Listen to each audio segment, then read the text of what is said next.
You clearly have been following the news about the release of American Sergeant Bowe Bergdahl, who is being held by the Taliban for some 5 years.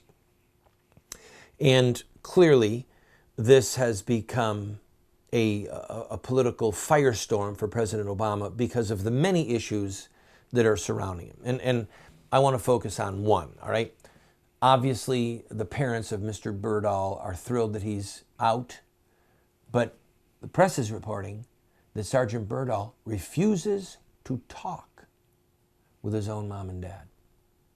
Press reports, intelligence reports are showing that it appeared that Mr. Bergdahl had converted to Islam, was calling himself a mujahideen, which is an Islamic fighter, someone who fights for the glory of Islam.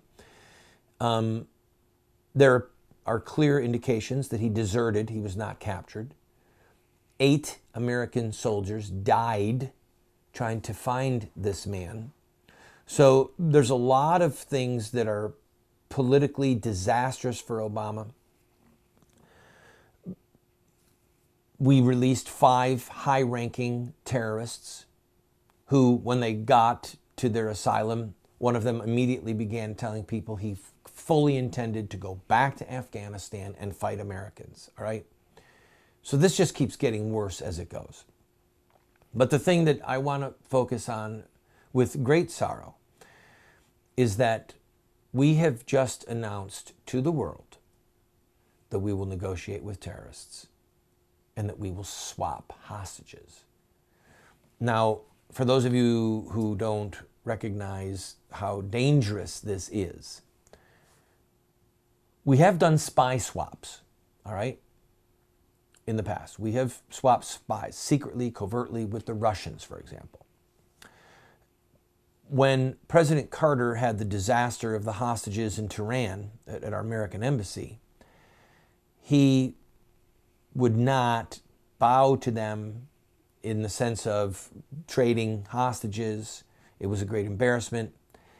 But when President Reagan took office, literally the day that he was inaugurated, those hostages were released. And the reason that they were released is because the leaders of Iran understood that Reagan was going to use force against them. All right? We don't know what President Reagan might have done. He might have attacked their capital. He might have killed their leaders. He might have invaded the country. We don't know. But what they understood was that President Reagan was not going to negotiate with them. And they were not even considered terrorists in the sense of, while we consider Iran a rogue nation and a state sponsor of terrorism, it's still a nation. It still has embassies. It still has an ambassador. It still has a government that we can negotiate with, okay? Terrorists are not part of a government. So, like, for example, the people that are held at Guantanamo, they're not a part of a military force associated with a government who we can negotiate with, all right? So they're not prisoners of war in the most legal sense of the word, to be protected under the Geneva Convention. It's not like we captured a bunch of Nazis, then the Nazis captured a bunch of our guys, and then we release prisoners or do a prisoner exchange with a legitimate government or even a wicked government. This is not that. These are murderers, right? These are terrorists. So what do we do with them? How do we try them? We don't know. We haven't figured it out yet. But what we do know is that President Obama has turned all of our foreign policy on its head and invited Al-Qaeda and the Taliban and Hezbollah and every American-hating, Christianity-despising Muslim terrorist in the world, invited them to capture Americans so that we can make a trade.